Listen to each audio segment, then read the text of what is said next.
The staff of the Hartman Theater in Plattsburgh State would like to welcome you to this event. As a courtesy to the presenters and your fellow patrons, we ask that all electronic devices be silenced at this time. In accordance with our health and safety regulations, we ask you to take a moment and identify your exits. In the unlikely event of an emergency, please turn your attention to our ushers and follow their directions. From all of us here at Plattsburgh State, we thank you for your attention and for attending today's event.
Smuggling is common, especially in the Champlain Valley.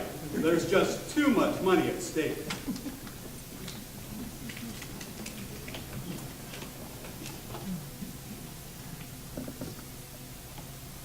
Would you believe the United States just declared war on England? You have to be kidding. Why? I suspect it's got something to do with this kidnapping of sailors on the high seas. Well, that bothers me too, but is it worth going to war for? Oh, that's the Republicans. What they really want is to take over Canada, now that they can govern what they have now. You've been skeptical of the American government ever since I've known you. Why shouldn't I? President Madison makes all these decisions down in Washington. He doesn't understand how they affect us up here. Of course, that never stops the government. Bigger the better, they think. Maybe you need to cut the leaders a little slack. Well, I think the English are already preparing up in Canada. Have you heard all the shooting near the border? Oh, someone's always shooting guns up there. Maybe they're just hunting. I don't think so. Nobody needs that many deer and geese. It's not like they have refrigerators to put them in. See what I mean? Suppose all we can do is wait and see what happens. Worse, the government will probably crack down on trade across the border. I've got potatoes to sell, and livestock. Can't you build rafts and take the crops upriver to Chambly? Maybe. All I know is I've got goods to sell if my family's going to survive. If there's fighting here, the American government will need food for troops. You could sell to them. Oh, you're far too trusting, I tell you. The government's not going to think about us little people when it's got bigger things in mind. Wouldn't you think that so soon after the war for independence, people would spill all the suffering and sacrifice? I'm afraid leaders don't think like those of us who spend our days working so hard. Certainly President Madison must remember the hardships. Oh, stop worrying about worrying. Too many of us have worked right alongside each other. The same language, we wear the same clothes, we have the same name. If you ask me, this world is peter out and come to nothing. Nothing will really change. That's my opinion. What did it? Need a little fresh air. Where's your friend go? Oh, he's probably off to see his girl Betsy. That boy's a bit smitten. What are they going to call this? Any self-respecting war in his name? Hope they don't call it the 7 Years' War. No one will feel like fighting that long. Well, they can't call it the Revolutionary War again. I suppose it wouldn't do to call it the Franco-Prussian War. Probably be pretty boring. They could call it the Boer War. Or the World War.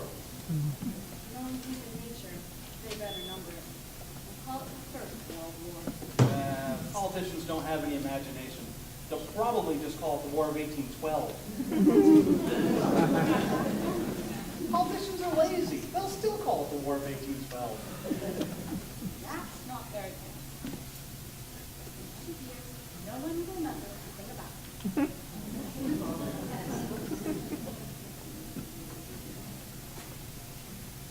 Betsy, have you heard all this talk about declaring war? Yes, Father told us. Let England and France fight with Europe, he says. Don't bring the problem here. With soldiers around, we may not be able to see each other so easily. Guess I hadn't thought about that. Maybe we should get married now. Don't you think it's a bit soon? I don't know. We've been courting over 2 years. Has it really been that long? Sure has. Ever since the Pakistan 2 autumns ago. Of course, known you ever since you've been a cook for us after my mother died. It was so sad, her dying in childbirth. But Levi, that was 10 years ago. I was barely 14. Still, we've known each other a long time. Don't you want to get married? It just seems so soon. And I'm surprised you're moved to Canada. Betsy, I'm not moving. I've got my own farm now. You can come live there with me. Not that simple, Levi. With Mother dying last year, I wouldn't feel right leaving Father. My brothers will probably have to fight. Father does not want them going to war. After all, Robert's just 17, Billy's 16. War sounds romantic to them.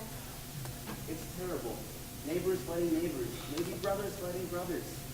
All the reasons have little to do with us up here. Washington and London are both so far away. Why do they have to get us involved?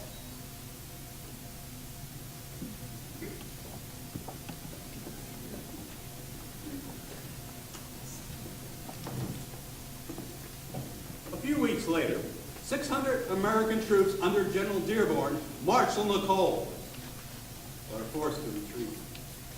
Let's join the men in the tavern. So, you hear about the attack last week up at the mill in the Cole? All I heard was that it was turned back.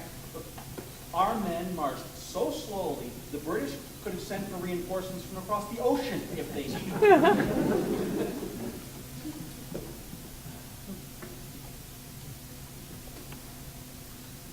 Problem is, Vermont militia refused to cross the border into Canada.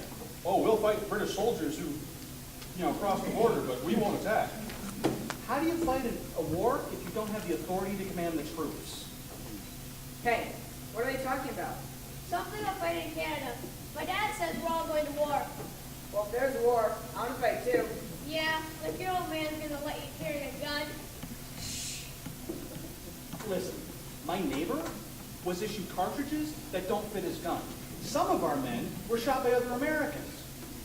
What business do we have fighting if we don't even know who to aim at? With all the smoke and noise, maybe it's hard to see who's who. What'll happen next?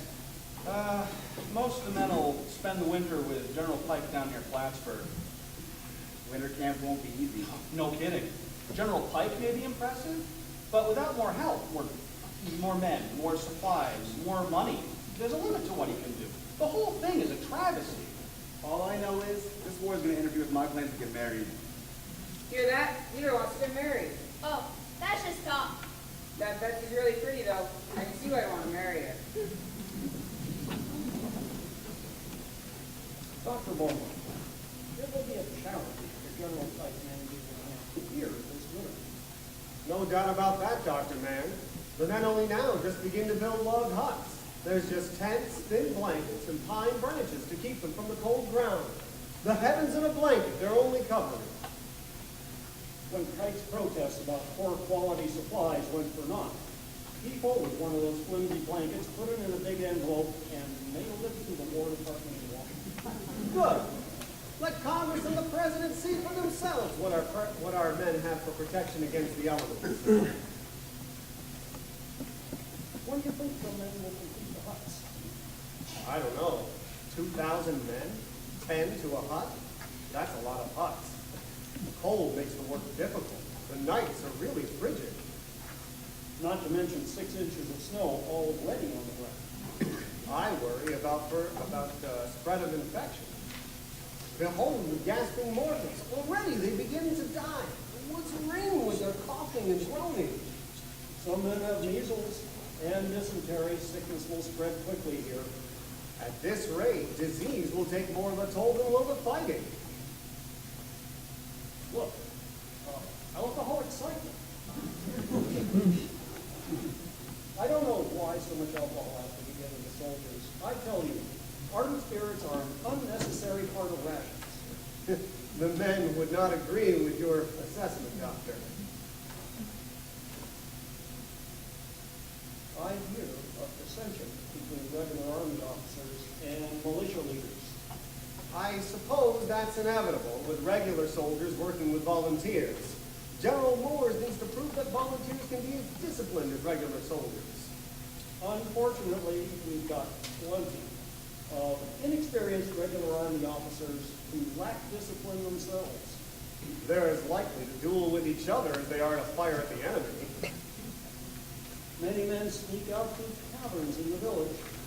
Yes, the people in Plattsburgh complain about that, although not the tavern owners. Happily, at least for now, the peaceful disposition of our enemy may afford better security than the troops stationed among us. Don't count on that lasting long.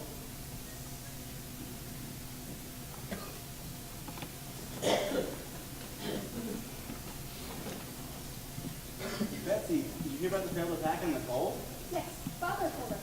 Levi, you remember my little sister Sarah? Hi, Sarah. Hello, Levi. Betsy, I'm not little. I'm taller than you are. Sarah, you promised to be quiet if I brought you along. All I said is that I'm not little. Are you guys having problems on your farm? No, British soldiers come around to buy supplies, and Father sells meat and corn to them, forcing us to remain neutral in any fighting. Staying neutral may not be easy. You know, my brothers can't decide what to do. They don't want to fight against neighbors, nor against Americans they know south of the border. That's unfortunate. But it's a problem. You know, what will you do, Levi, if British move their armies into Plattsburgh? Why, Betsy, I think I'm armed with my countrymen. I'm already training with General Moore's militia. I'd never let the other fellows down. I hate it. I hate everything about it. British soldiers take our crops. Yes, they pay us, but what if we don't have enough for ourselves or our animals? Then what? Unfortunately, you don't have many options. You are on British soil, remember? I still wish you and your father would come with me. Your brothers, too. There's a large farm facility just south of mine. Maybe it's still available. My brothers won't leave father, and father won't leave after all his work on the land. Uncomfortable at this time is you and I must think about our futures together. Levi, I can't make such decisions in the midst of such uncertainty. It's a new world, Betsy. There's always going to be uncertainty about something. Oh, Betsy's such a stereotype. No, you want to get married. Sarah! Levi, she's scared of everything. You should see her jump from piece to snake. What a Spider-Man butterfly. Well, I hope you don't look at me as a spider or a snake. Levi, you don't understand. I have obligations to my family. I don't think anyone can get married in this circus.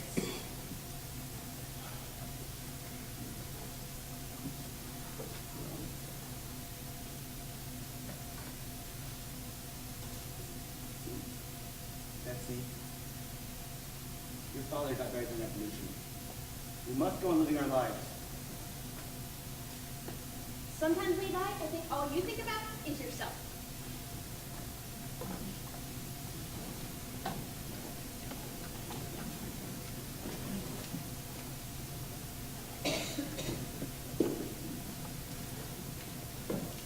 It is now 1813.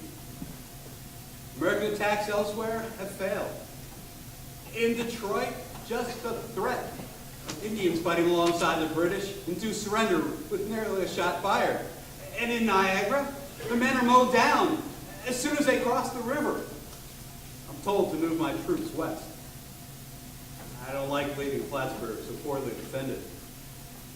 But I have my orders. And once we set up base camp, what we do is we start working on a plan to attack Fort York. It's what you now call Toronto.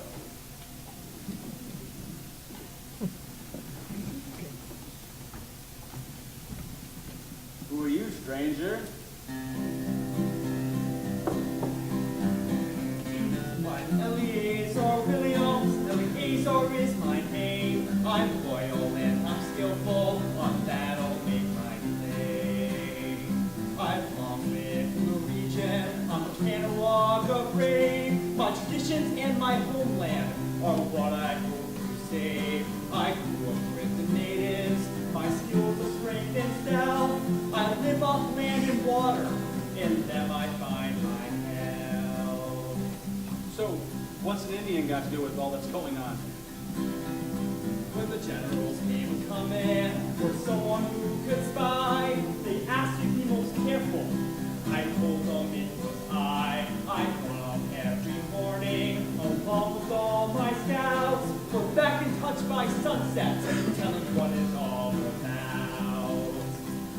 Oh, you're a spy. Why should we trust you and your men? We're courageous, brave, and loyal. Our days are hard and long. From danger we don't coil. Our dedication strong. The generals rely on us. We're paid large amounts on all our information. They know that they can count. I'm Eleazar Williams. I'm here through thick and thin. I'll give it every effort to help make sure we win. Like I said.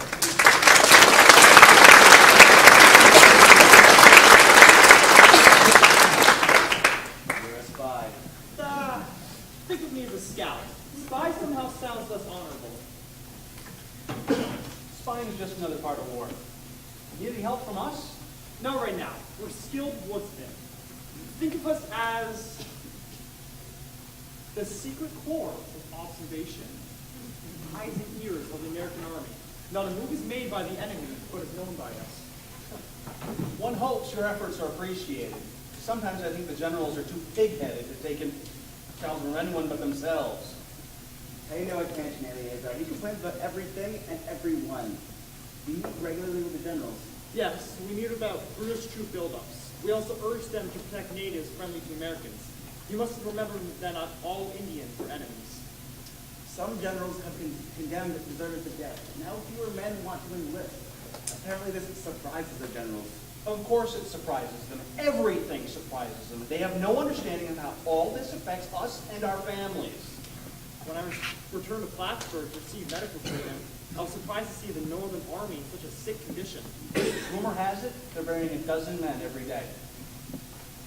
You realize, I assume, General Pike was ordered to move troops west? Yes, apparently they want to strengthen their forces on Lake Ontario. But that just leaves Plattsburgh undefended should the British attack. Exactly. May I have a map, please?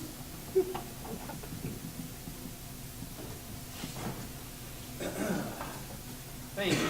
Now, if I were running this, I would recognize that the Hudson, Lake Champlain, and the St. Lawrence are the waterways most important to control. I don't know why the generals are so concerned about Lake Ontario. I suppose we have to trust them to make the big decisions. I'm not sure I do, especially on decisions as important as this. Let's face it, Josiah, you never trust the government much about anything. But that doesn't mean I'm not right. Thank you. Eleazar, what do you think will happen next? Well, right now things are pretty tranquil, but I suspect both sides are prepared for severe and bloody conflict. Oh, that God will make all men peaceful and have them live together in unity. On that, I suppose we can all agree. Agreeing will keep it from happening.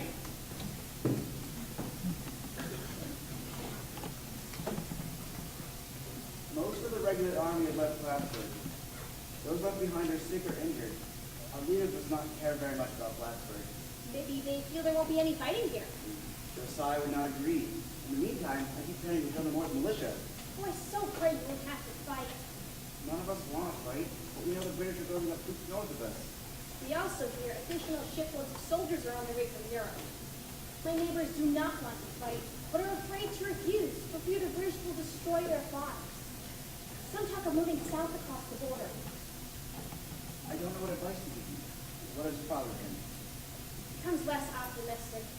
He still sells supplies to soldiers, and they respect our farm, but he hides barrels of grain and corn under many layers of hay in the barn. Some neighbors are even driving their cattle away to hide them from the soldiers. That's probably wise. Father spends much time worrying about my brothers. As much time as I spend worrying about you. It's I who should be worried, for it is you who will be taking up arms. Betsy, it's important to be a man of honor and defend one's country. I'm blessed to have my own farm at my age. I don't want anyone taking it from me.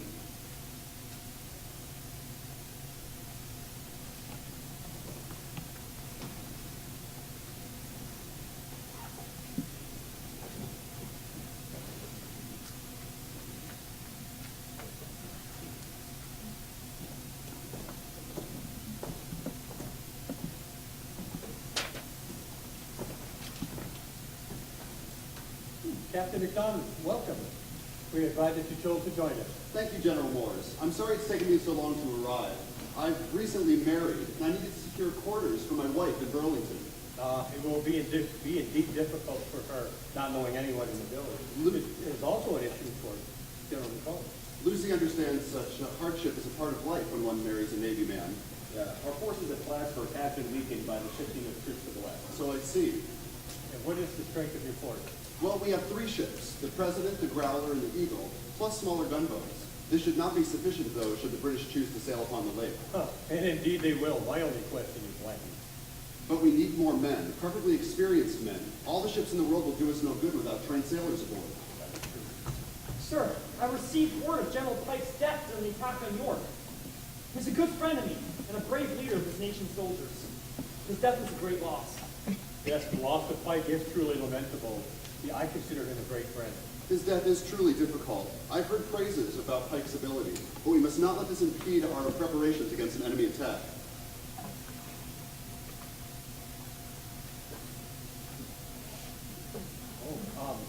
Sorry. Eleazar, this is Captain McCollum.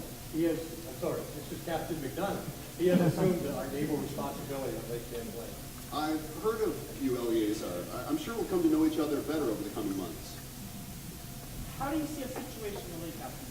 Well, we lack ships, but fortunately, the Secretary of Navy agrees. Listen to this letter. You are to understand that upon no account are you to suffer the enemy to gain ascendancy on Lake Champlain. You have unlimited authority to procure the necessary resources of men, materials, and munitions for that purpose. I rely upon your efficient and prudent use of the authority vested in you, the Secretary of Navy. You are indeed fortunate. Most often messages are more mixed in tone. Yeah, in fact, Plattsburgh, its arsenal, its blockhouses, its inhabitants are all at the mercy of the enemy. Many keep horses at the ready as to depart upon first sight of the enemy. General Hampton is almost universally disliked. He may be brave and loyal, but he lacks judgment and short temper. He uses very coarse speech with my men. I see him as an enemy to his species. I understand your frustration, but his authority and orders must be respected.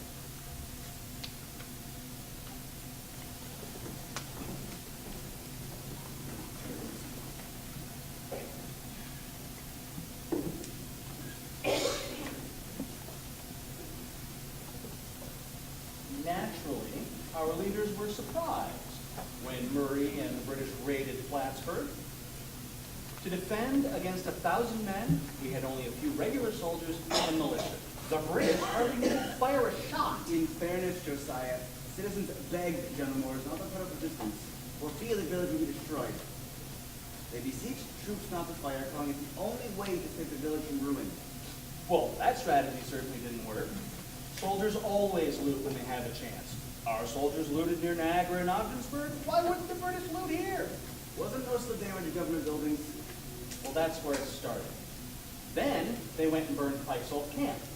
Then they began seizing private property as well, just as one would predict. It's not right that private citizens should suffer. They didn't cause the war. British officers tried to convince villagers to go over to their side. That'll never work. Our citizens remain loyal to the flag.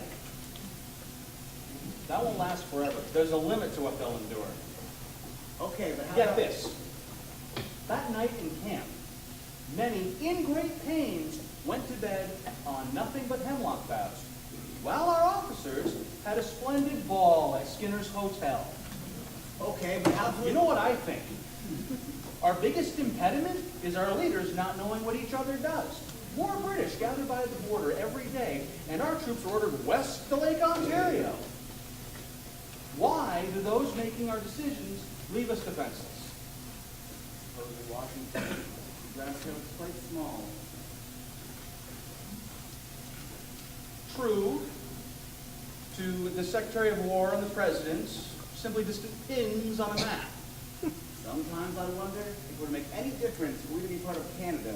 Be careful what you say, Levi, lest you resemble a traitor in speech. Listen to you, Josiah. You clear us out of the government every day. Even so, you might want to watch your words when army men are close by. I thought one of the things we fought a revolution for was free speech. Yes, but when we're talking about the government, the more one agrees with them, the more freer one may feel to speak. We're talking about the government. It doesn't have to make sense. I simply wanted to let alone to work my farm, as do my neighbors and those I know across the border. Not that anyone knows where that border is anyway. That's the point. It's not like there's a sign, fences or anything. Be careful what you wish for. When they do get around to drawing the border, they'll likely split farms in two. Don't expect the government to survey extensively before putting lines on a map. Betsy becomes more unsettled coming to meet me. She has thus far not been thwarted, but she sees more soldiers along the way. At least she still moves freely. If war starts, that may not be the case. I try convincing her to move down here near me, but she refuses. She's hesitant to leave her father, especially while uncertain whether her brother will be conscripted to fight. You're yet young in the ways of women, Levi. It is hard to get them to leave home in the best of times. They value comfort and security more than men do. But do you not agree she'd be safer down near me? I'm not certain that'd be the case. For now, each must do as best he can. I'm not certain the generals appreciate how difficult the conditions are for the men. It's difficult to grasp the hardships of soldiers sleeping on pine boughs while you yourself lodge in inns or with families in town. Colonel Moores relates well to the men. He at least is a native and understands the hardships of a bitter winter. And his service in the Revolution adds to his respect. Generals Hampton and Wilkinson want to command, but don't understand how to lead. General Hampton made a misstep in being so critical of the Indians, especially with the army being so dependent upon them as guides and spies. General Wilkinson's recent foray into Quebec was done without proper preparation. That's probably true. One officer told me James Wilkinson is, in his opinion, utterly unfit for command. He said Wilkinson's talent is in writing his own exploits as they did not happen. Well, that's been rectified by replacing him with General Izzard. General Izzard will prove a welcome change as commander. I saw him addressing the troops on his first day. Pay attention to your arms and ammunition, men, that they may be fit for service at a moment's notice, for we know not at what hour the enemy may come. He definitely conveys a sense of action rather than one of indecision. I would expect he would also approve of his stand on alcohol. He is firm about not allowing spirits within half a mile of the forts. Oh yes, I was here when he dressed down the tavern owner. You have been selling rum to my soldiers, sir. They get drunk, they run away, we catch them, then we shoot them. That makes you guilty of murder, by God. Well, I'm not sure how much behavior those words will change. Have you had the opportunity to meet Captain McDonough? Yes, he speaks with the singular simplicity and dignity of a Christian gentleman. I, too, like him. He's begun reconstructing a steamboat for the battle and appears to be a man of action. I expect he will prove an inspiring leader.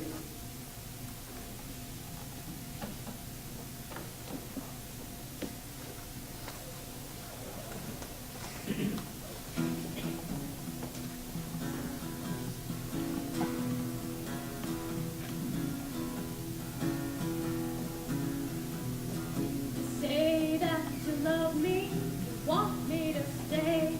You say that you need me every single day, but I stand alone on the side of the road. Sometimes of the battle thunders through my soul, makes my heart ride the world out of control. Sometimes of the battle in my soul.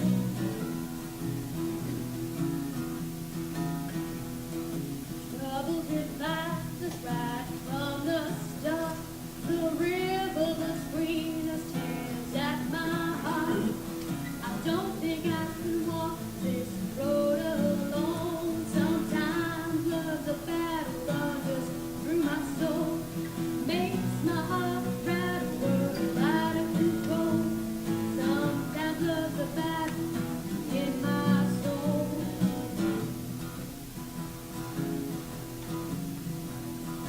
Got a revolution in my brain.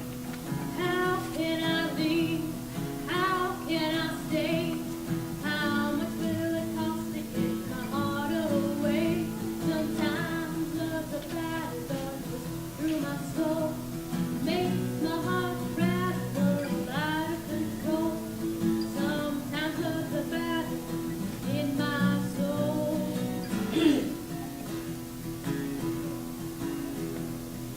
Say that you love me, say you want me to stay. You say that you need me every single day, but I still stand alone on the side of the road. Sometimes of the battle thunders through my soul, makes my heart ride a world out of control. Sometimes of the battle in my soul. Sometimes of the battle in my soul. Sometimes of the battle in my soul.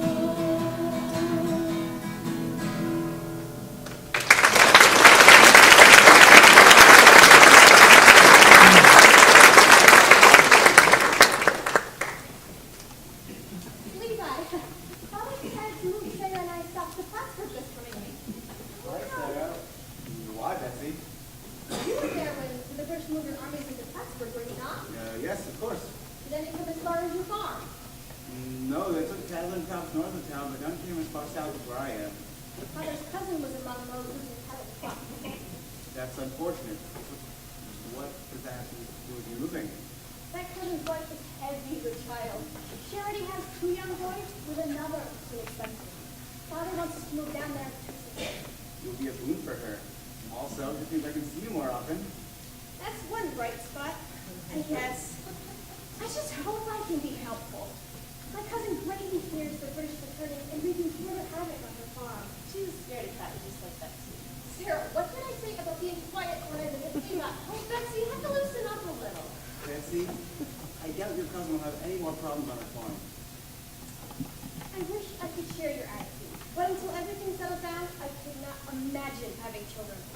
What kind of world is this to bring them up in when there's such uncertainty? Betsy, you can't fear so much. There's always going to be uncertainty about something. But there would be such... You're able to maintain such a rosy outlook. I unfortunately cannot. Thank you for kiss her. Betsy, I still think this conflict will end soon. It's hard to believe that civilizations would rather fight than seek to end conflict more peacefully. However, my time with the militia has heightened my pride in our country. After all that was pursued to gain our independence, our citizens are not ready to give up liberty. If fighting becomes necessary, Americans will not shirk responsibility. But there will be such inconvenience and tragedy. Oh, I so pray this will all go away. It's too late for prayer. We must hope those in charge plan wisely. Right now, men will spend more time moving troops away from Plattsburgh than working to protect us. Levi, I'm scared. Father won't admit it, but he fears the British soldiers ruining his farm. They treat him fairly and courteously, but his friends visit at night, and they're not optimistic. One of my brothers wants to join the British Army, and the other wants to run away west with his friends. Neighbors are beginning to sell their property.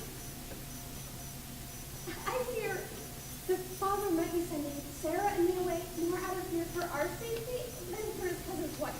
Betsy, that's as it should be. Your safety and security should be foremost in his mind. But I hate to think of him alone on the farm. Betsy, please look at nearby farmland. See if you find a suitable for your brothers, or even for your father. It may interest my brothers, but Father's unlikely to leave his land. I also think we should make more definite plans for ourselves. What do you mean? It's time to decide about marriage. We cannot wait for resolution of forces beyond our control. Facing these challenges together would lessen your fears. I just don't know how you can talk this way. We must wait for this whole thing to be resolved before talking about being together forever. I can't believe you being this.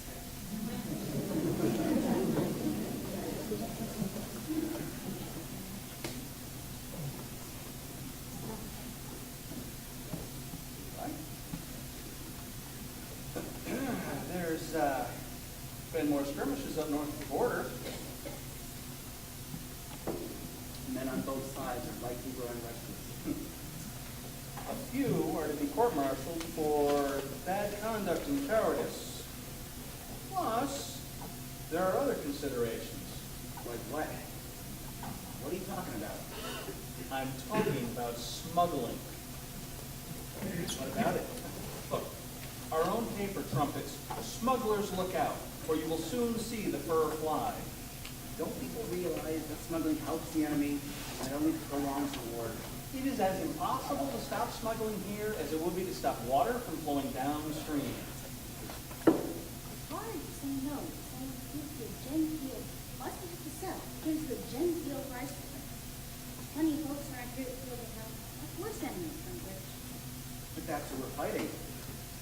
Levi, what do you learn? When money is involved, people don't think about the greater good. The British are paying so much right now, it's hard to resist. He's right. My father says that in Vermont, so many cattle go across that the roads can't handle it. They walk through the forest, making paths for themselves.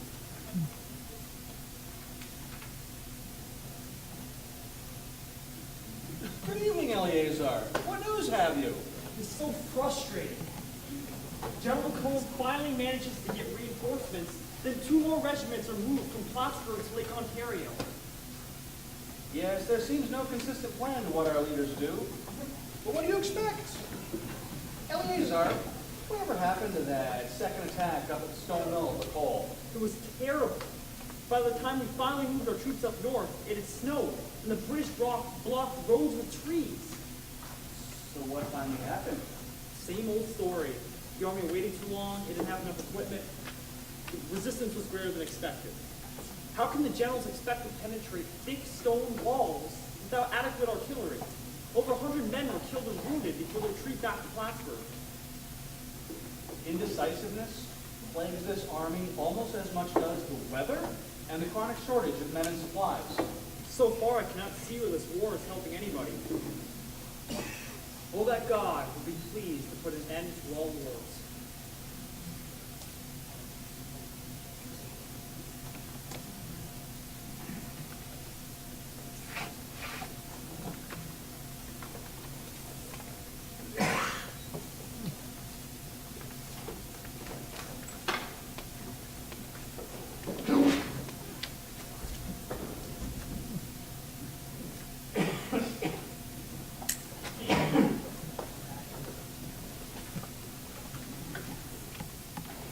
Listen to this, Captain Downey. With Napoleon finally defeated, Lord Bathurst can make North America a priority. He feels that sending Lord Wellington's troops across the ocean should put a speedy end to the American annoyance. Listen. My dear General Prevost, over the following year, you will be reinforced by 10,000 British troops who served under the Duke of Wellington. The entire destruction of Sackett's Harbor and of the naval establishments on Lake Erie and Lake Champlain are among our paramount aims. But General, I only heard yesterday that our ships are heading toward Baltimore, Washington, and even toward the mouth of the Mississippi. Those are but diversions. Lord Bathurst feels we can most easily win this war by conquering Lake Champlain, then moving down the Hudson River to the sea. Thus, we split pesky America in half. If Americans can be enticed to a lot more military resources elsewhere, it leaves us an easier path on Lake Champlain. That's a bold move. Perhaps, but Americans have no experienced officers. Their forces lack discipline. Lord Wellington's soldiers bring more courage, rigor, and habit of victory than Americans have faced before. And this time, there is no France to come to their aid. It also helps that American soldiers are cowards. Look how the fear of Indians disturbs them, and how they cower at the sight of the bayonet. Can we supply such a large army? Admittedly, we depend heavily upon smuggled livestock and produce. 2/3 of our troops are eating beef supplied by American contractors from Vermont and New York. It always helps when an enemy acts against his own interests. Why do Americans behave the way they do? Their democracy gives power to a greedy, ill-educated, and volatile majority. There is corruption, and such hypocrisy. Many preach liberty but own slaves. Americans have little religion. Their minds are prone to low cunning. They are vain and without honor. They are hurried onto action only if they gain money by it. Bathing and gaining control of Lake Champlain, expelling the enemy, and occupying. May God be with us in this quest.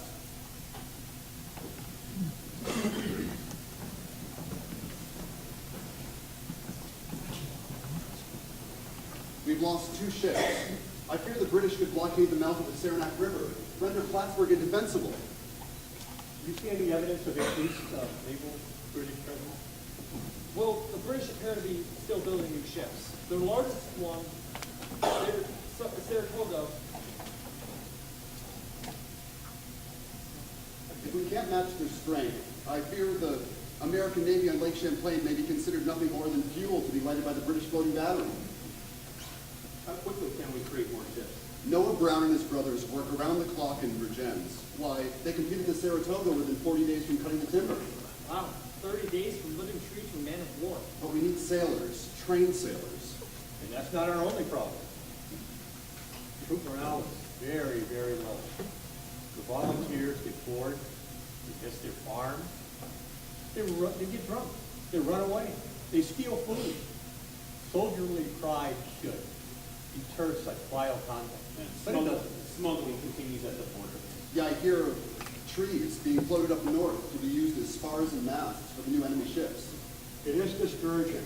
Were it not for all the supplies and cattle being sold north, the British forces in Canada would suffer from famine and might be forced to withdraw. Well, General Izzard, I doubt our current fortifications are enough to deter the enemy. We shall add trenches with sharp stakes coming up from the bottom and tall ramparts that aren't easily scaled by ladders. plus blockhouses south of Plattsburgh. And we need more skilled riflemen to draw the enemy off of the road and into the woods. We need more men of many types. I'm alarmed at the number of deserters. We should not be surprised, given the fact that many soldiers have not been paid in months, some as long as a year. Well, the fear of Indians adds to the problem. Hatred of them galvanizes the men's desire to fight, but their presence in combat instills paralyzing dread. At least we are seeing new volunteers. Unfortunately, the Secretary of Navy agrees, and they're giving us news of more ships. The object is to have no doubt of your commanding the lake and connected waters. You're authorized to employ such means and workmen as shall render its accomplishment certain. The Secretary of Navy.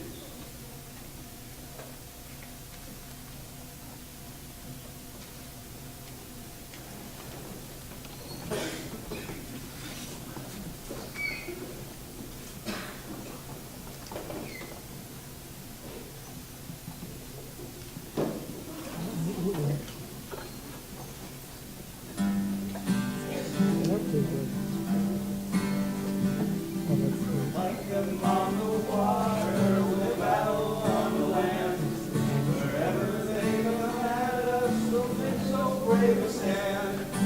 Holler and march at us, they'll shoot with all their might. There may be lots more of them, we're not scared of their might. The swords don't scare us, nor the winds that blow. We'll fight and keep the British from Fort Brown, Scott, and Monroe.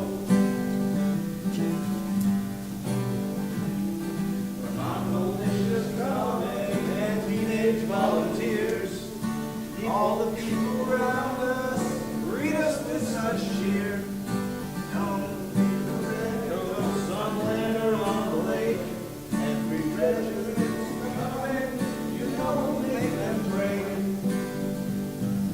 Guns and swords don't scare us, nor the winds that blow.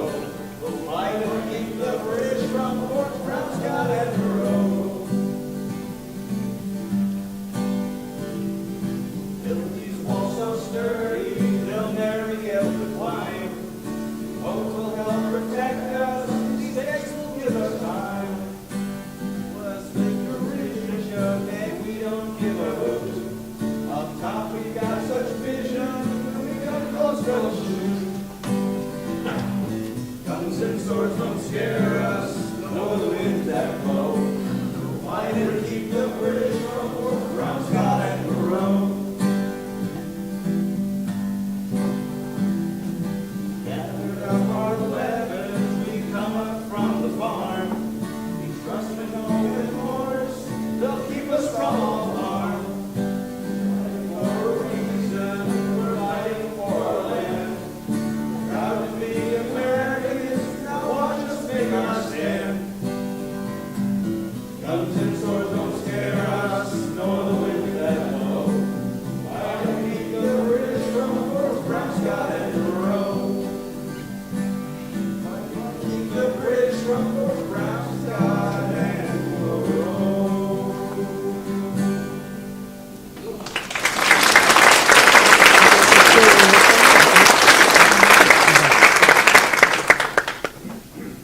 I have spent considerable long hours these past 2 weeks helping build batteries on the Saranac.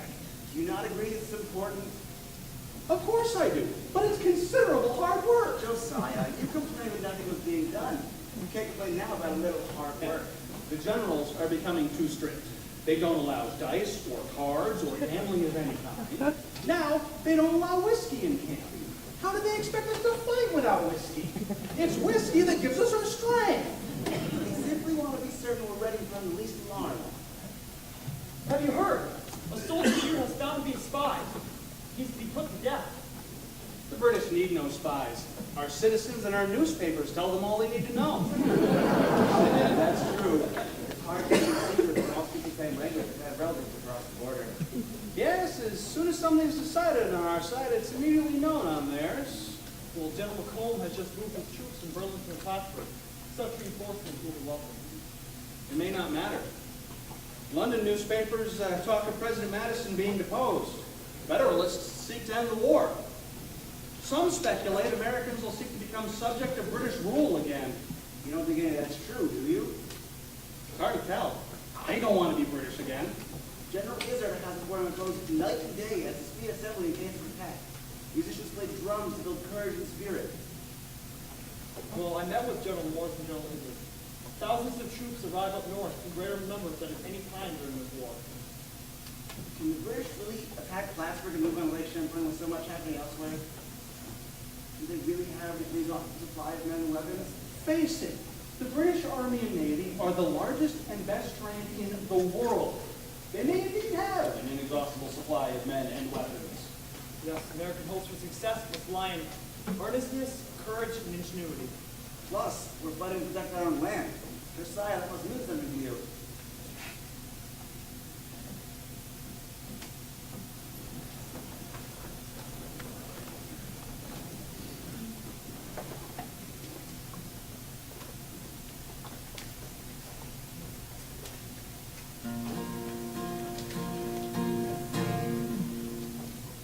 I must be forceful and direct when writing the Secretary of War.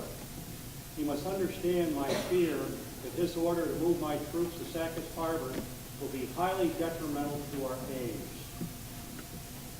Mr. Secretary, I will make the movement you direct, but I shall do it with apprehension. I fear everything in this vicinity will, in less than 3 days after my departure, be in the possession of the enemy. It remains my conviction that the numerical force of the enemy has been underrated and greatly superior to that which I would oppose to it. These things I mention, sir, because although I anticipate disappointment, I will guard myself against disgrace. General Izzard, is it true you're leaving Plattsburgh? Yes, Eleazar, I've been ordered to move all able-bodied troops to Niagara and Lake Ontario. But, General Izzard, this is a major mistake. The British are only faking an attack on Sackett's Harbor to draw forces from Plattsburgh. Lake Champlain is the prize they want.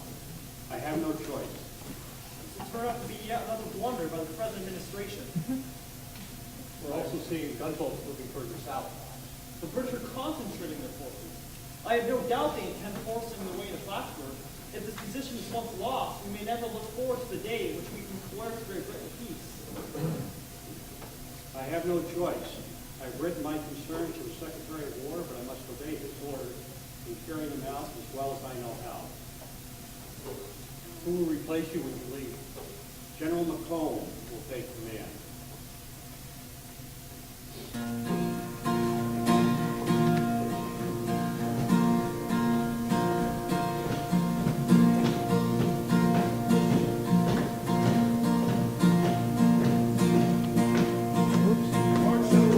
Wellington, we beat back Napoleon. We sailed the whole wide ocean, now we're bringing it to the bird. Bringing it to the bird, bringing it to the bird. We're dispatching frigates and best, we're bringing it to the bird. We fought our best at Waterloo, we drove out all the Spaniards too. They count on us for what we do, we're bringing it to the bird.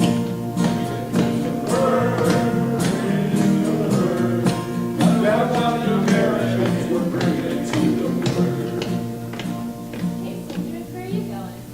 Fight the Yankees. Well, you'll get beat. Wait for us on the way back and see what you say then.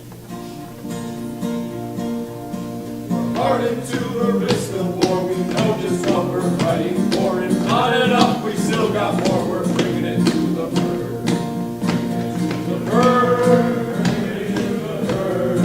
We're in Benji's braves and best. We're bringing it to the bird.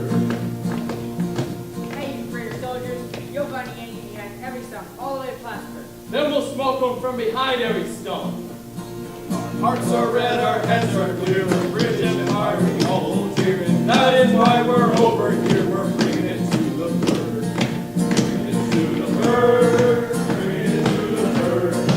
Better watch out for Americans, we're bringing it to the bird. You're marching to the tune of God Save Your King now, but you'll come back to Yankee Doodle. Stick, going down wrong next, back inside, or I'll shoot it off. Champlain, Chazy, Beekman, Town, and British troops come rolling down. We're fighting now to save the ground. We're bringing it to the bird.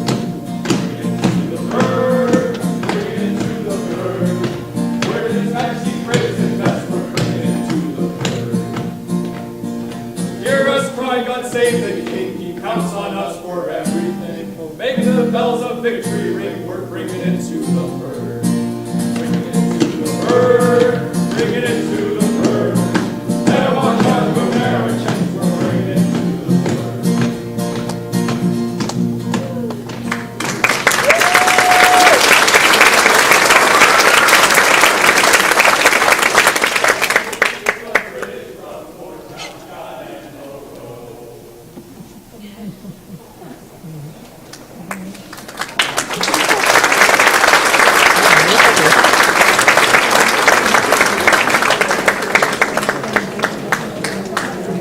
Voice of Hometown Radio, WIRY News, with Is It Just Me? The British mission is no secret. Let's face it, it's hard to hide a 10,000-man army. Everyone knows that a main British expedition has begun. Citizens in our village are packing up their belongings and preparing to head south. Yet our government continues to move troops away from Plattsburgh to Lake Ontario. Do our leaders not get it? Have they decided to allow the British to capture Plattsburgh? Do they not understand that if the British capture our village, they will move down Lake Champlain into the Hudson Valley? Why is the United States not putting in the resources needed to protect Plattsburgh? That's a problem. Or is it just me? I'm Ducky Rick, for Hometown Radio, WIRY.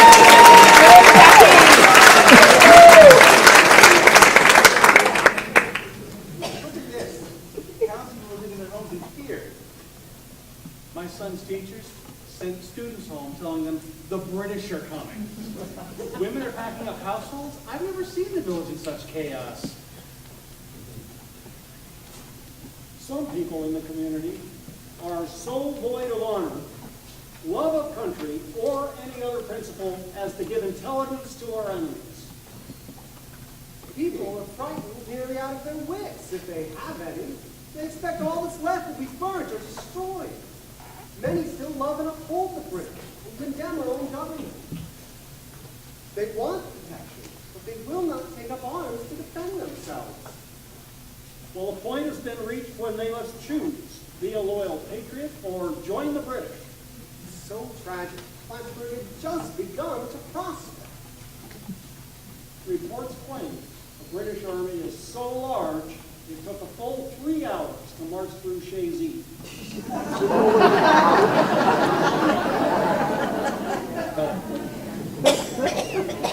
Excuse me, ma'am. It's important you move to safety. Where are your children? I'm not married, sir. I help move my cousins and her children south of Peru. I sit here to secure property. Oh, Betsy, I didn't recognize you. How about your neighbors? Many have already gone to Peru. Good. The British camp near Shazy. They may march on Plattsburgh at any moment. I would rather stay here and see the fun. I am strong. If a soldier is to hurt one of us, I can put him away. That is too dangerous. If it becomes too dangerous, I can run for it. I am fast enough to.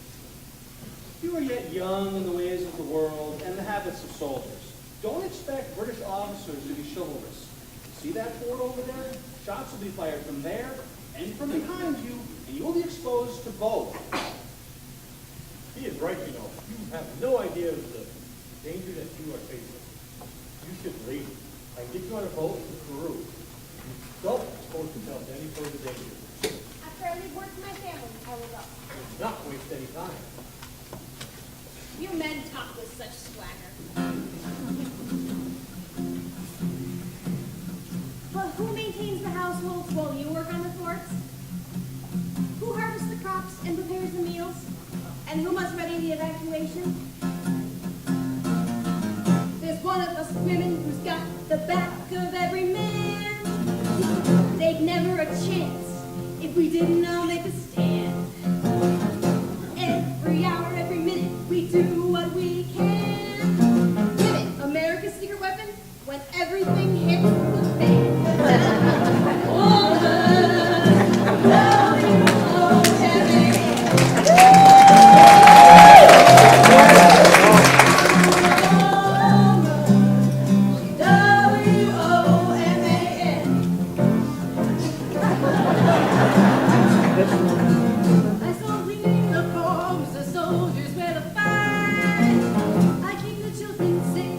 Keep the home out of sight.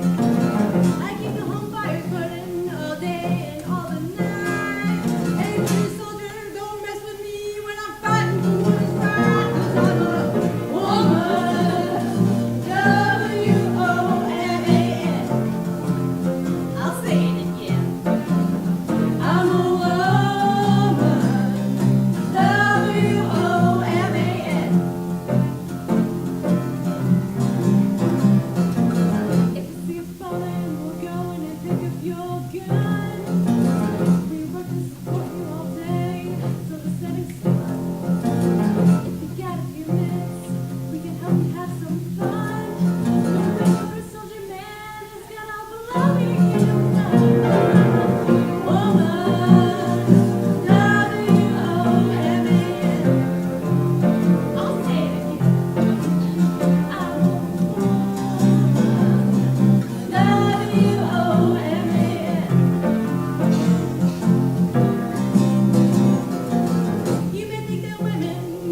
seen and never heard. To win with men only, why the idea is just absurd.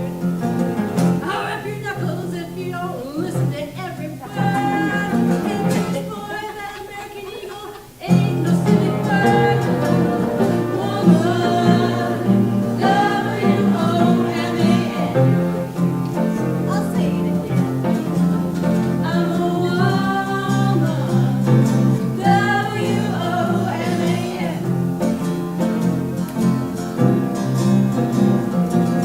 We're America's hidden army, even though we don't get paid. When everything's hopeless, we're the ones that find a way. We couldn't be prouder to be from the old US of A. No British soldier better come near me, especially if he's expected to stay. 'Cause I'm a woman, W-O-M-A-N. We'll say it again. I'm a woman, W-O-M-A-N.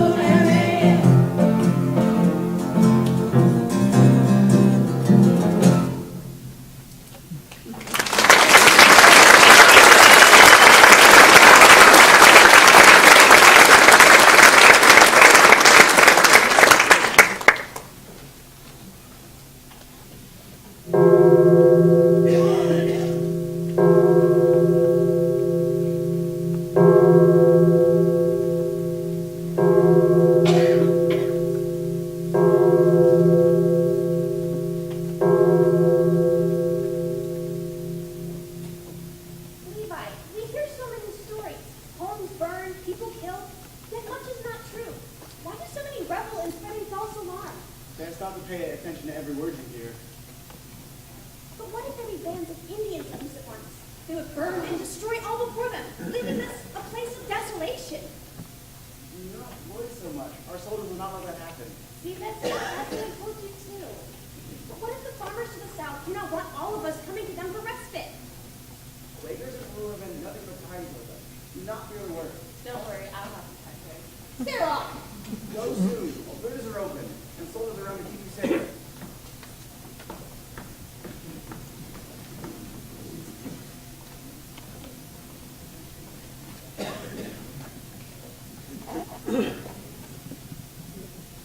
This is General Zebulon Pike, with another Pike's Peak. It's now September 1814. The British attack Washington and lay await in Baltimore. The White House and the Capitol have been burned, and the First Lady herself, Mrs. Dolly Madison, assists in removing filed papers and also personal items, and more importantly, a portrait of George Washington, all to keep them from destruction.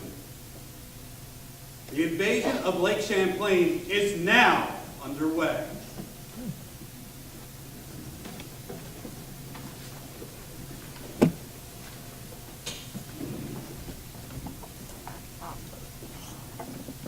Can you provide some further information, Eleazar, about the British ships? Well, the newest one, the Confiance, will be the largest. It's also got 30 guns. Our new ship, Eagle, thankfully will be ready any day now. Captain Downing has recently been placed in charge of British ships. Many of his crew are new, having arrived only yesterday. They know not each other nor their officers. But some familiarity of the British may work in our favor. Let us hope so. I estimate as many as 14,000 troops stationed north of us. The British now declare that Lake Champlain has been their prize all along, just as I had predicted.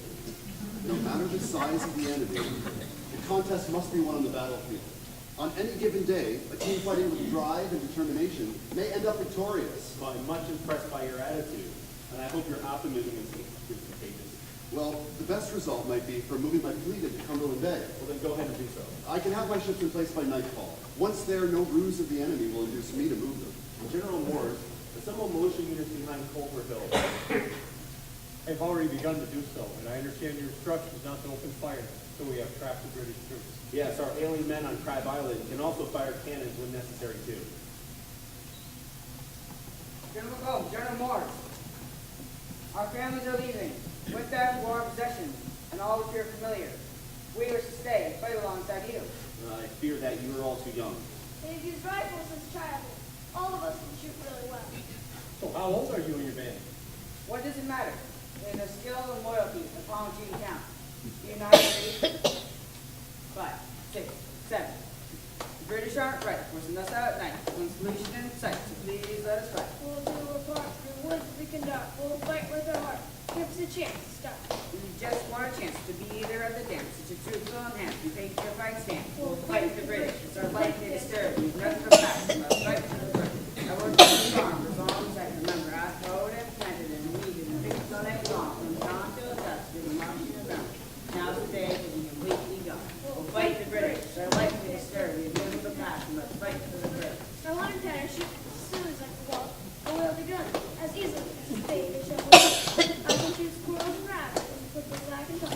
All we ask is we can't. Fighting the British. Our life they disturb. We've nothing but facts. We must fight to the front. We listen to our failings and we know what's at stake. We know they can fight to protect our land.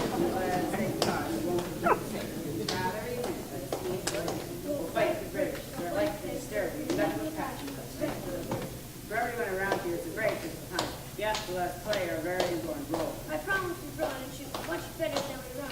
For returning your mission, you can count on yourself. We're young and we're not immature, but we're loyal and eager. That can be sure. I can name. Shoot, hit a squirrel or rabbit at 30 yards. How can any soldier in a bright red coat possibly be any more hard? Let's fight for the bird.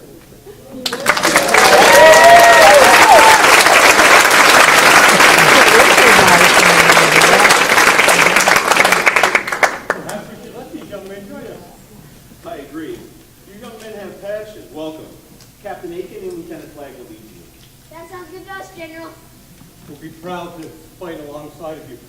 We fight the British as a life to disturb.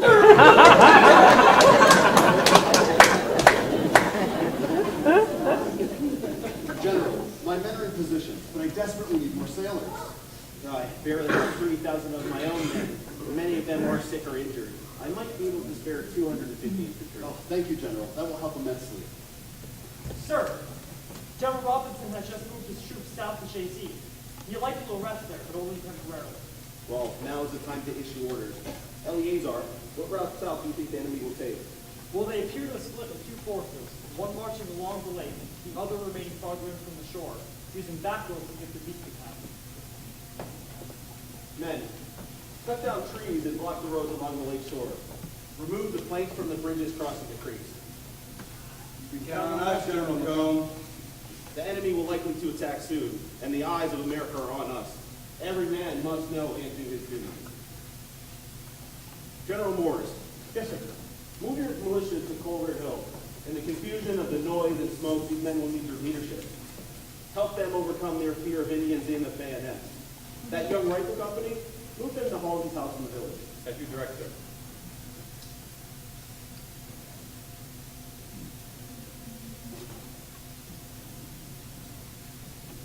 The time of reckoning is upon us. We must not waver in our determination.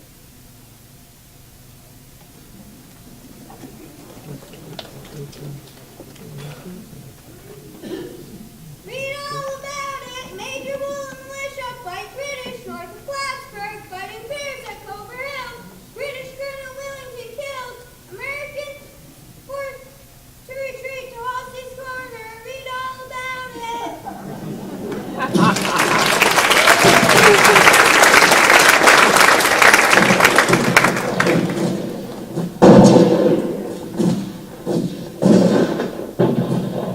Men, divide you into small groups. We must harass the enemy at every hour of every day, allowing no rest. When they retreat, we shall advance. When we advance, they shall retreat. By all means, we must defend the bridges into Plattsburgh.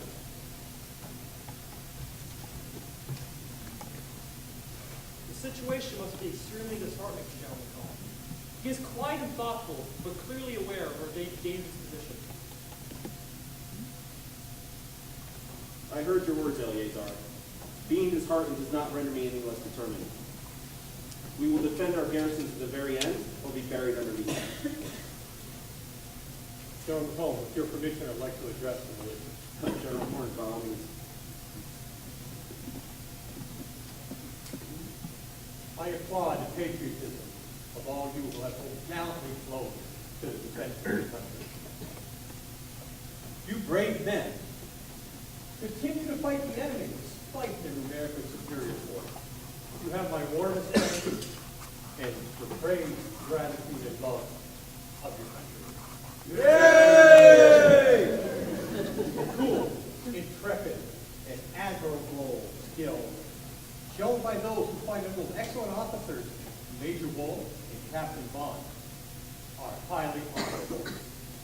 Their example is worthy of our future recognition. Yay! Captain Aiken and his company of riflemen have also shown gallantry, enterprise, and boldness in dealing with the enemy. They too deserve my warmest praise. Yay! You think you'll finish in time for us to get to the battle? Every man here now knows to do his duty. For if we have this position, we cannot let it go, because it will be much too hard to regain if we lose it. The British expect to overpower us with numbers. We must fool them into thinking that there are more of us than truly exist. We shall parade troops both day and night at the chains of guard, given the illusion that there are reinforcements arriving almost hourly. If necessary, we shall hold up mirrors as to double our image in reality. I have dropped in British hands a false letter reporting 19,000 troops en route to Vermont. And I shall spread rumors that Izzard is waiting by with large forces. The day of reckoning is at hand. I shall make my expectations known. We shall defend to the last extremity. We will conquer or die. If defeat stares at us, we'll blow up our forts. The enemy shall not benefit from arms, ammunition, or stores secured within our walls. My sailors will be similarly prepared on the lake.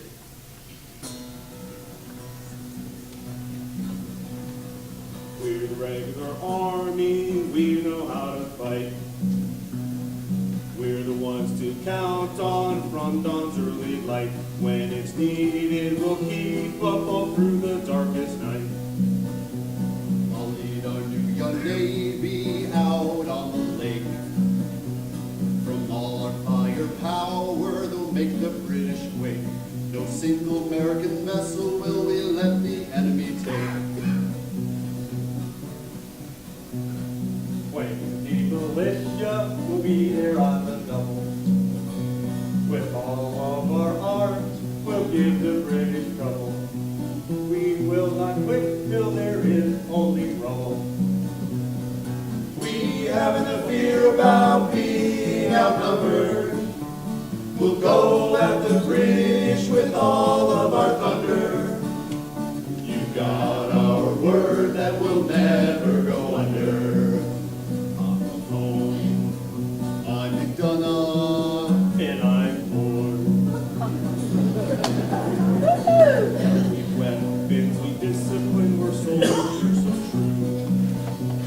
We'll never stop fighting until we are through. In any engagement, we know what to do. I'll maneuver our boats with wind and with sail. From all of our cannons, the shrapnel will hail. Against our great efforts, the British will fail. When America needs us, we will volunteer. Defending the country that we all hold so dear. We'll never stop fighting till victory's clear. We haven't a fear about being outnumbered. We'll go at the British with all of our thunder. You've got our word that we'll never go under. I'm home, I'm McDonough, I'm bored.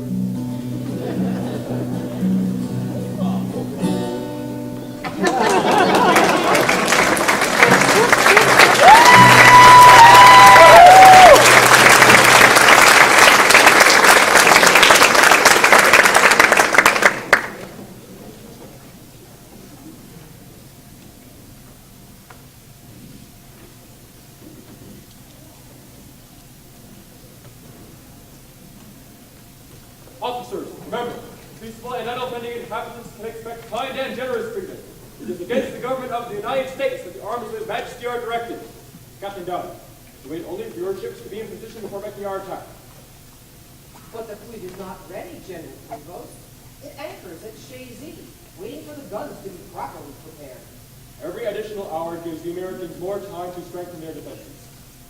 Until the last ship is ready, I will not hazard against an enemy who may be considerably stronger in force. I need not dwell on the evils resulting from further delay, regardless of cost. I will endeavor to prepare them as soon as possible.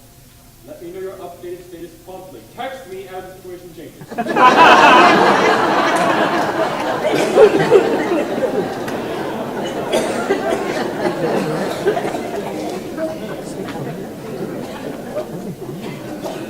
Extra! 200 Americans at Halsey's Corner. Fire upon British troops. Cannon and rifles inflict heavy damage before Americans forced to retreat. Read all about it.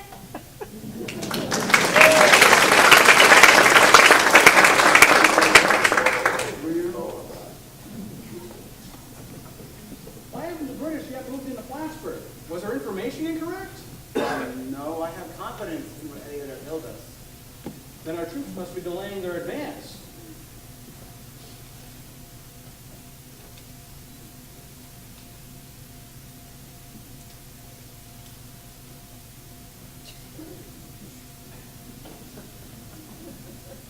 General McCollum has decided to make a cat in your gunner. Some of the new men are musicians, others are prisoners. All are anxious to serve the American cause. My neighbor reports that farmers have been most welcoming to those fleeing Plattsburgh.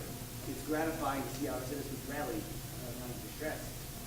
Our farmers have proven more reliable than those planning our military endeavors. Josiah, let's face it. You never trust the government much for anything, but I notice that even you take up arms when the situation becomes critical. Why, certainly, Levi. I'm as patriotic as any American. I'm just more apt than most to exercise my right to freedom of speech. Oh, that the king and president were here this day to see the misery their poor leads to. They surely would never go to war without a reason and to give to God on that last day, thus destroying creatures he hath made in his image. I suspect it may be a little late for such prayer, my friend.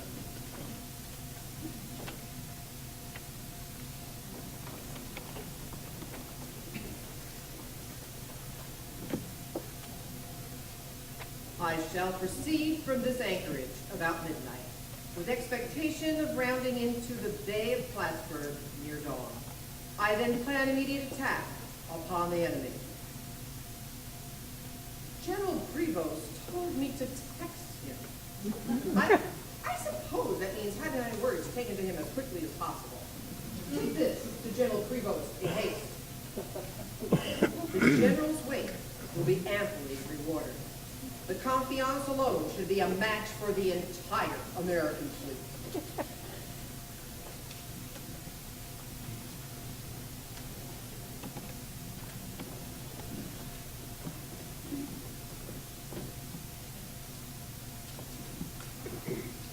At long last, Captain Donnie's ship is ready for combat. We begin battle in the morning. Men, a toast to our resounding victory over the Americans!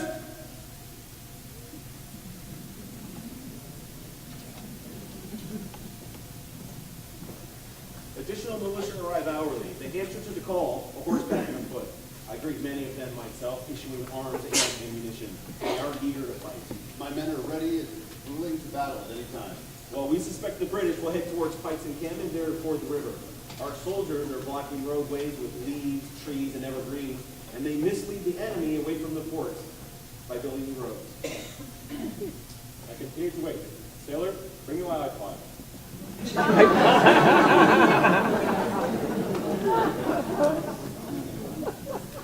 My scouts report the attack being expected within a matter of hours.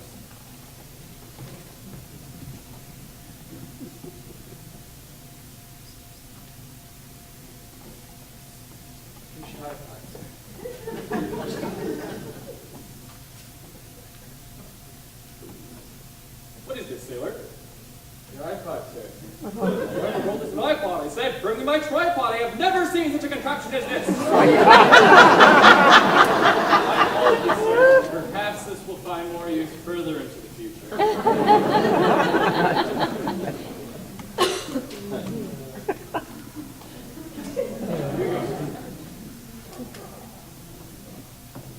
Harkin, Captain Downey's ship's finally around Cumberland Head. Officers, prepare for attack! Be prepared to advance when Captain Downey's ship's round Cumberland Head!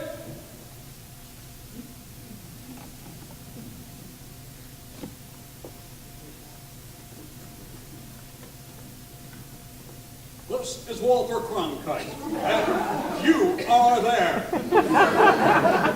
This week we are in northern New York State, along the shores of Lake Champlain. Around me you see the citizens of Plattsburgh. They sit outside their village as they await a battle between the British and the American ships, which could happen any time. With me right now is American General Alexander McComb. General, thank you for taking the time, and could you describe the situation? Walter, we expect the British to outnumber us on land by 3-1. Wits and courage must compensate for this handicap. But by defending our bridges, sending our crack riflemen in to harass the enemy, we hope to put ourselves into a position for victory. Well, this relies on a great cooperation with your ships on the lake, correct? Walter, look. Macomb sits right off there, off of Crab Island. The enemy must come straight into the bay to confront him. Once there, they will not remain outside of the range of our ship's guns. Thank you very much, General. We now go out onto the lake for an exclusive interview with Captain Thomas McDonough. Captain McDonough, thank you for taking this time at this critical moment. I understand this will be your first taste of naval battle? True, Walter. However, I have trained under experienced naval leaders. Do you think you have sufficient armament? I concede we would benefit from more manpower. However, we have sufficient artillery to deal with the situation at hand. Oh, very good. Are your ships in good condition? Excellent condition. The British are skilled sailors and expert with artillery. And we should do very well against the British. Do you have any particular strategy?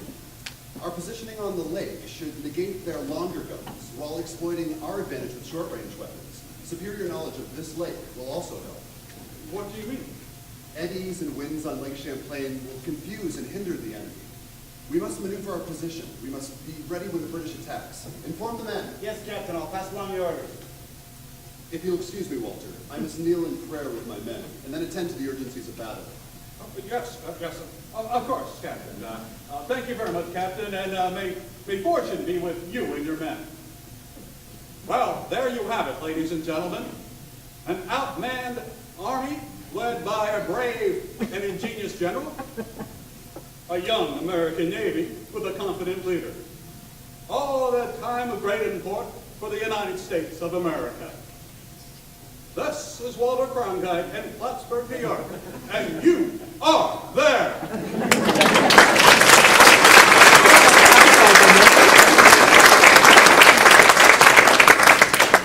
My lads, there are the American ships and batteries. At the moment we attack their ships, our armies will attack their batteries. And remember, we will not be behind. The ships are in position, Captain. We are ready to fire. Then let us commence activating our cannons.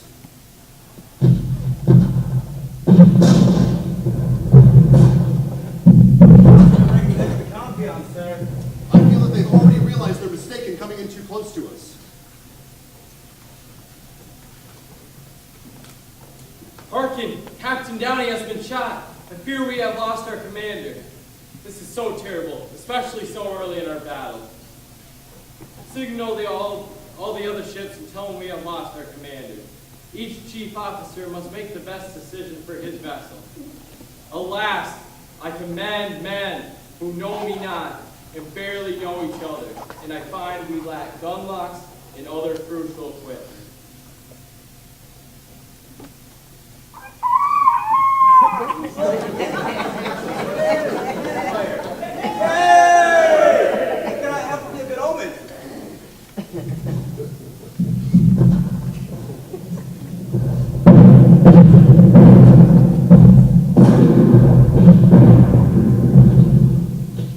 Chub is disabled. boom, its cables, and its riggings. It is now drifting south towards enemy lines, and I fear it will do us no good now.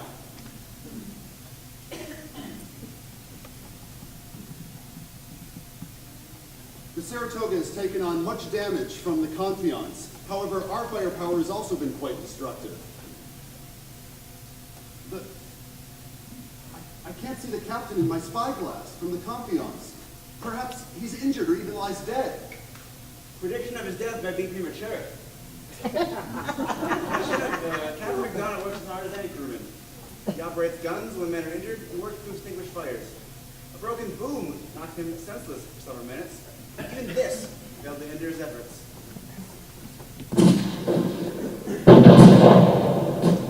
And now that the ships are in position, then our infantry must cross the Saranac River. Captain, I fear we are off course. We have followed cart paths and logging roads into the forest, but have come to dead ends. What will happen next? Orders come late, guides take the wrong road, we lose precious time with every mistake. We must retrace our steps and gain our bearings. Captain, look at the ship that's holding. His mappers are defective. He shoots a pistol into the powder hole to make a cannon fire. A credit to him. Such ingenuity will help us defeat the British.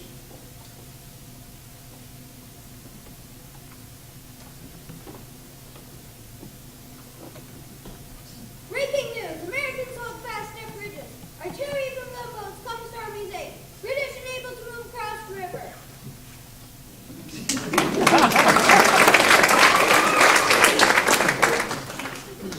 Americans fire on us from the forest. They shoot and then run. There must be hundreds of them on the trees at once. Indeed. They don't fight at all like gentlemen. How can one deal with these Americans? They learn to use a rifle from childhood and know the forest intimately. One wonders why General Prevost did not have more exact information on the size and location of the enemy, or routes to their camps. General Wellington would never have moved his troops through Spain without such intelligence. It's disgraceful. Our men are too conspicuous to be missed. Courage and discipline are of no avail in such a struggle. I hear cheers up ahead. Major Cocker, go and ascertain their cause. Captain, the sails on the British ship Finch are torn. It drifts south. Our treble has been severely damaged. We must maneuver it behind the Saratoga for protection.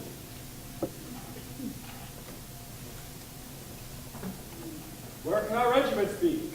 Noise comes from much too far south and west of where General Robinson's troops could be. Could our troops be lost? And where are the reinforcements the Americans have been bragging about? Did they trick us into thinking they had a much larger force?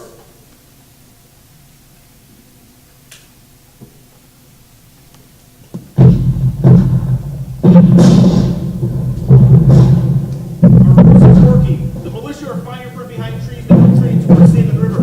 The British are following them. We refrain from firing cannons to the river per your instructions. Captain, the British ship Finch is down on the rocks by Crab Island.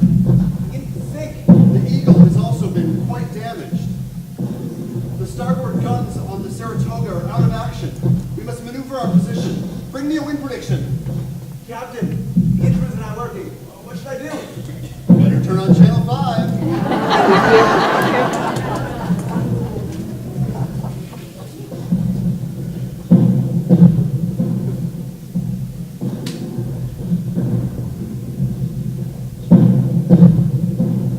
Conditions are favorable to our purposes. We must turn the ship around and bring the port guns to bear. Aye, Captain. The stern anchor is released and the bower cable cut. Spring will turn the ship around with a fresh broadside against the enemy. Look, the Confiance also tries to turn, but it cannot. Let us open fire!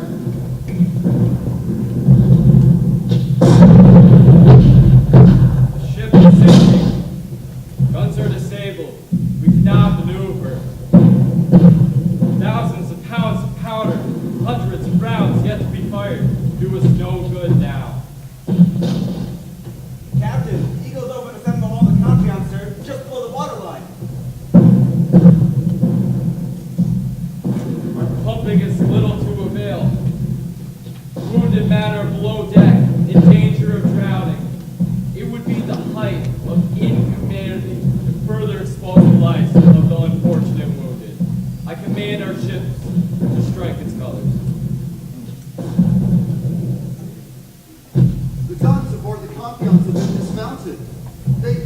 strike their colors and surrender. The net will not last long either, sir. Its jib is broken. Its rigging cut. Avast! You're correct. The Lynette now too strikes its colors. Not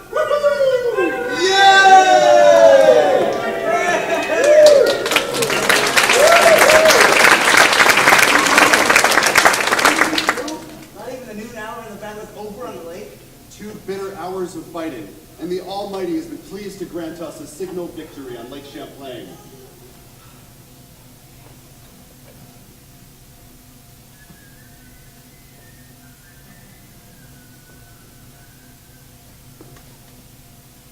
The disastrous result upon the lake deprives me of much needed advantage against the enemy.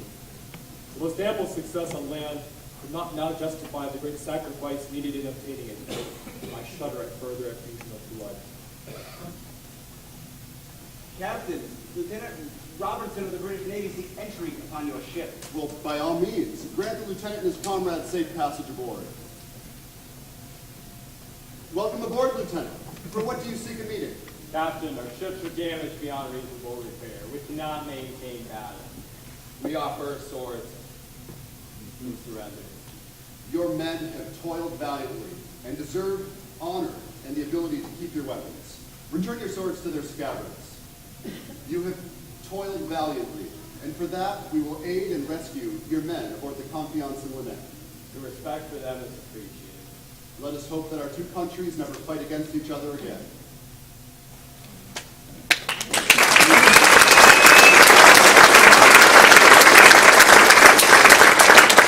Well, fine. Major Cochran, what have you written? General Robinson, I bring you this message from the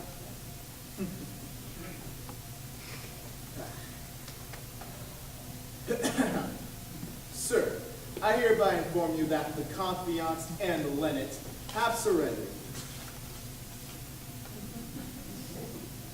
It will no longer be prudent to persevere in the service committed to your charge.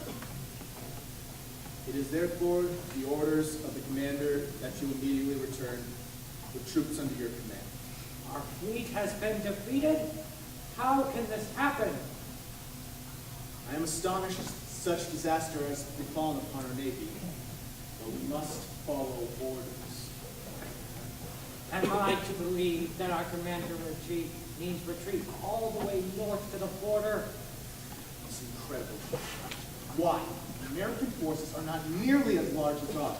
Their soldiers are just a bunch of squirrel shooters. We could have easily overtaken the British.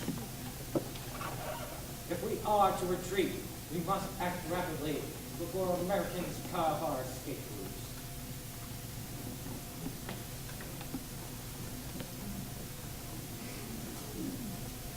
Look, the British retreating. Seems that some are moving towards Salmon River, while others are retracing the route to Hammond's Barn. We shall follow those moving towards Salmon River and continue to fire.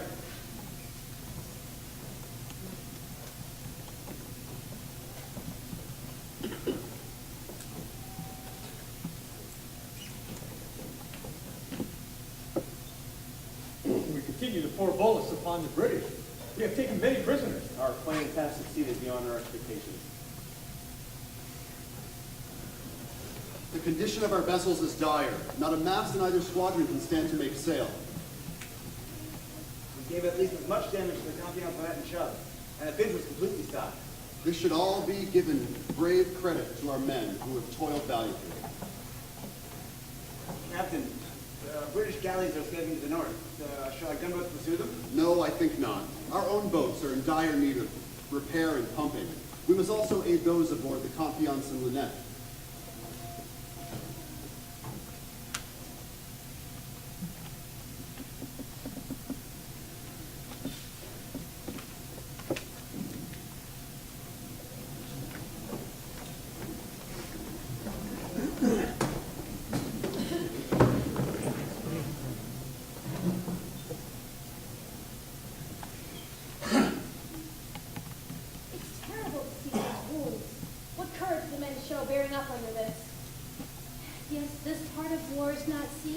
Politicians or generals in Washington, not even by those soldiers fortunate enough to escape unharmed. You sound like my boy's friend Josiah. Never fails an opportunity to make a comment about government or military leaders. I know Josiah. Yes, he can become critical, but there's often truth in what he says. Our work here may lack the glory of battle, but I find it equally important. No thoughtful person would disagree, though it is frustrating not knowing what transpires on the battlefield. Couriers bring contradictory statements. 1 minute we're holding our lines, the next we're retreating. What are we to believe? Even with spy glasses, all the smoke makes it difficult to discern the ship's fate. With the scream of bombs, the thunder of cannon, and the rattle of musketry here upon the land, I can only imagine the din upon the water. Indeed, ma'am. Upon the water, the firing is terrific, and so rapid as to seem one continuous roar. Spiteful flashing from the guns lights up dense clouds of smoke hanging over the fleets. I must thank you for letting me work here at the hospital and contribute to the cause. We're happy to have you, though we're not necessarily free from danger ourselves. Bullets still land around the yard to prey alongside us. I keep valuables wrapped in a handkerchief and scarf in case you must leave in haste. I concede. I fear reports of the Indians following the British. The thought, the tomahawk, and the scalping knife brings cold perspiration upon my brow. Levi tells me I worry too much when I think such things. We all harbor fears at such a time. It's natural. My fears are moderated when I feel part of our country's effort, as I do now. Have you heard? British ships have surrendered. Their troops began to retreat. You are certain of this? Yes, I just came from Fort Moreau. The British are licked and are running back to Canada. Betsy, I thought Levi told me you had gone to Peru. I had, but I felt the need to help the wounded soldiers here. He will be proud of your efforts. When next I see him, I will inform him of your presence. We are saved. The Americans have prevailed. Let us give praise where it is due. Yes, let us raise our voices first in praise to God, who has fought our battles for us, the omnipotent Jehovah.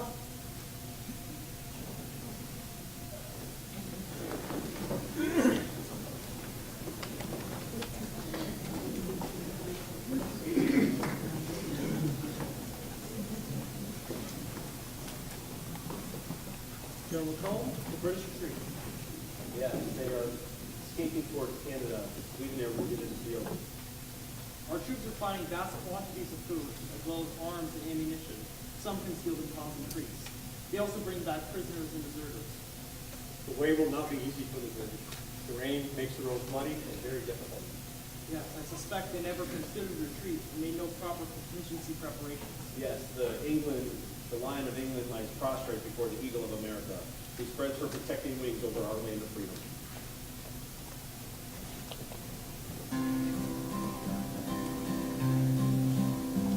Was autumn and round me the leaves were descending, and naught but the drumming bird kept on the tree. 4,000 that freedom and rights were defending.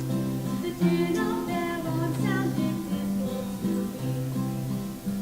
For Levi, my love, was engaged in the action. His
lights on the banks of Champlain.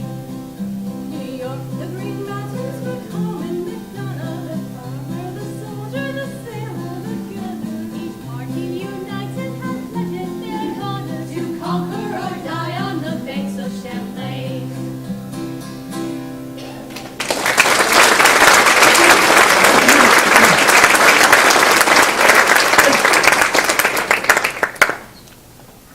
General Prevost's request General McComb provide humanitarian aid for his men.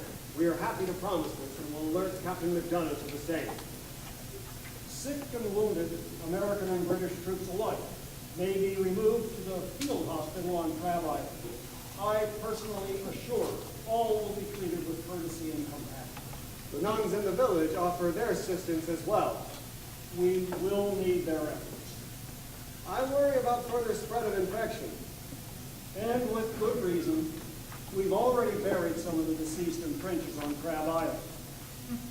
American and British were buried indiscriminately together. Captain Downey and other officers will be buried in the village. It is right to do so. Foes in battle, equals in death.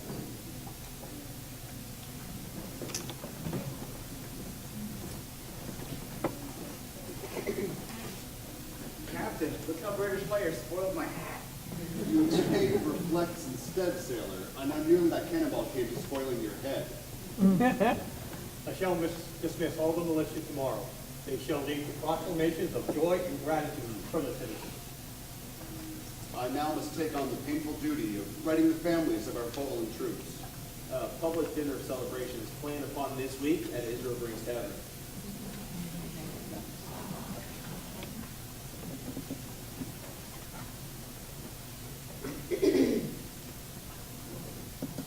Betsy, I was surprised to learn from Josiah that you returned to Plattsburgh.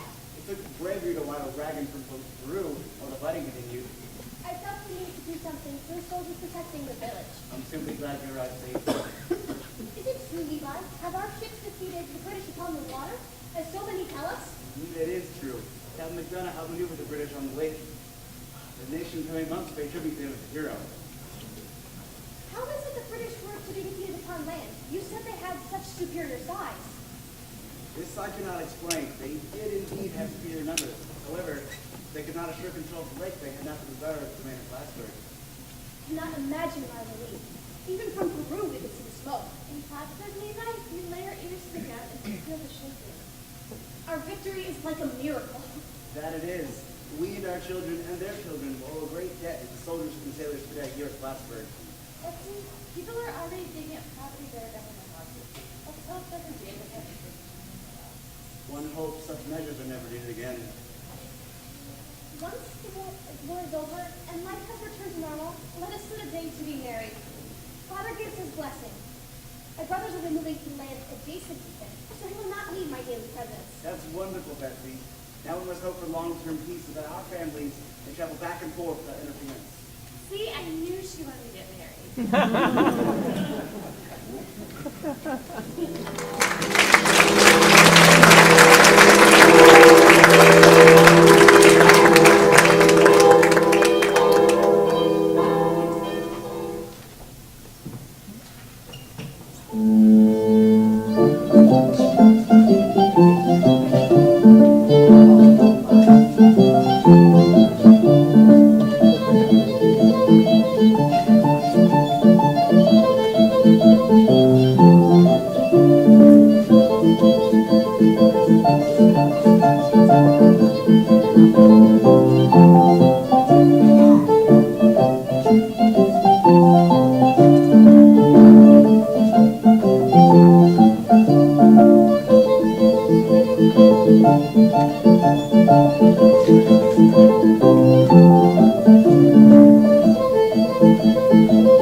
Unfortunately, you spent your career at sea. Should you be stationed in Washington, dancing becomes a requirement. Parties and functions are all major issues in government. Well, if you gentlemen would like, I could teach you some Indian war dances. Thanks, Alcazar, but I'm more comfortable with our reserve style dance. We fought for this. What do you mean? This type of dance. The singer's country style, isn't it? That's the fashion for dancing. After all this fighting, I think we should do something original. Something American. What would you propose? Hey, how about something like this?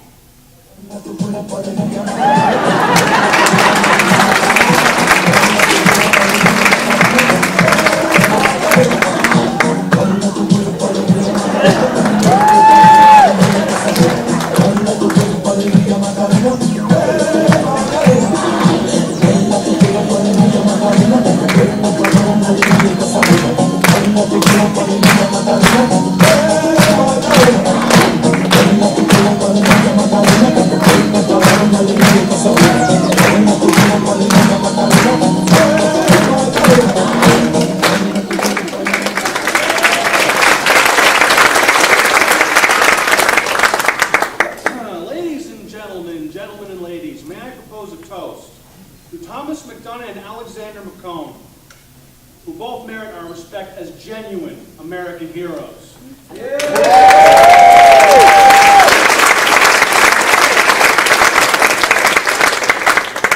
In our recent battles, each would have met a different fate without the other. Warnings of the planned British invasion, based on information gathered meticulously by our scouts, was ignored by our leaders. These men's skill and resourcefulness can be credited for our success.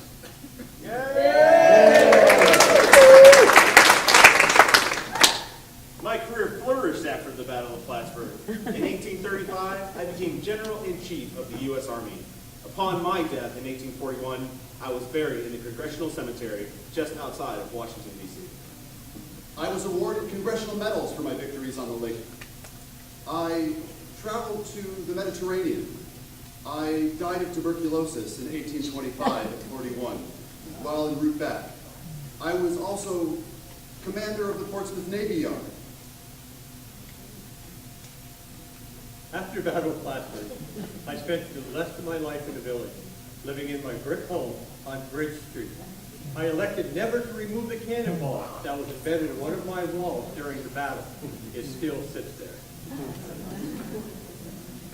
We have no fear about being outnumbered.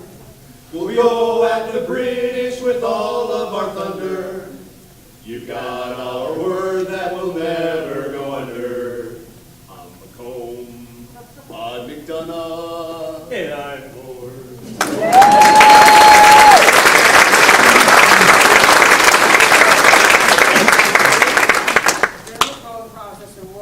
Rifles as awards for our gallantry and meritorious conduct. Nothing happens quickly in Washington. It was 1826 before Congress authorized it. But at long last we got him. We'll fight the British, so like they serve, with nothing compassion, let's fight for the bird.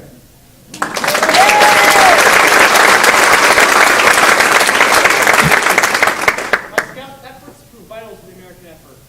Later, I worked just as hard to get my pension rights out from later. I later moved to Green Bay, Wisconsin. I guess you could say I lived as a tracker, then died as a packer.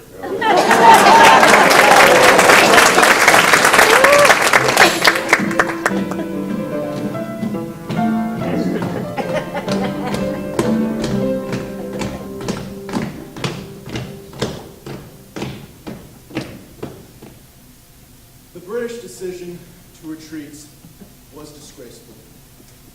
There was nothing like the disappointment or discontent expressed with every countenance. In 1 hour, the American forts would have been ours. British soldiers fought with the valor expected of them by the king. At the end of my days, I felt I had acted correctly in withdrawing my troops and averting further bloodshed. My fellow officers sent letters to Captain Thomas McDonough to show their respects to him aiding our men. May I say, one of our Marines at the Confiance fought at Trafalgar with Lord Nelson, he informs us that it was a mere flea bite in comparison to what we face here on Lake Champlain.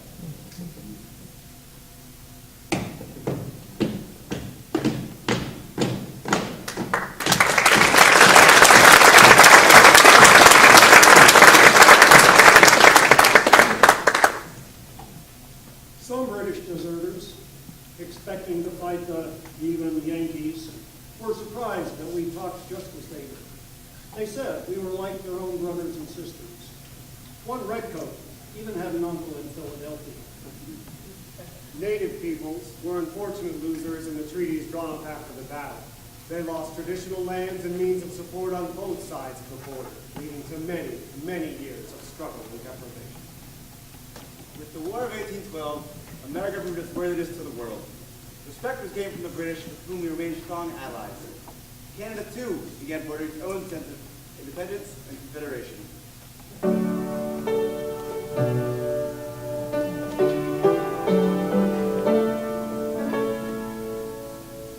We, like many others, stayed to work the land, establish families, and build homes. With the end of hostilities, the atmosphere was right for us to prosper. Likely, some of you in the audience are among our descendants. Many were consumed with fear and worries and fighting for drugs. Some of us were never scared of it. Like me! May I say, ladies and gentlemen, that I knew from the very first that American patriotism would carry the day. And now a final toast to the spirit of General Pike.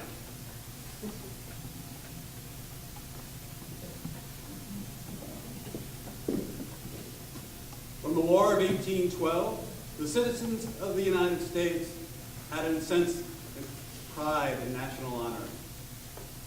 From the War of 1812, the nation received a new nickname, Uncle Sam, from meat packer Samuel Wilson of Troy, New York, who supplied the American Army.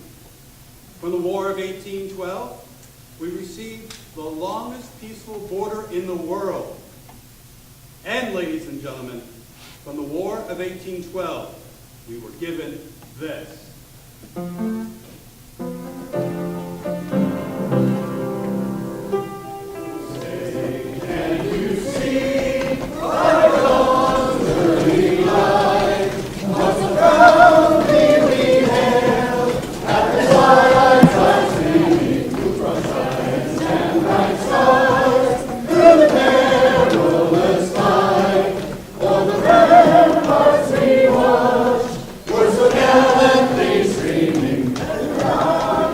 Let's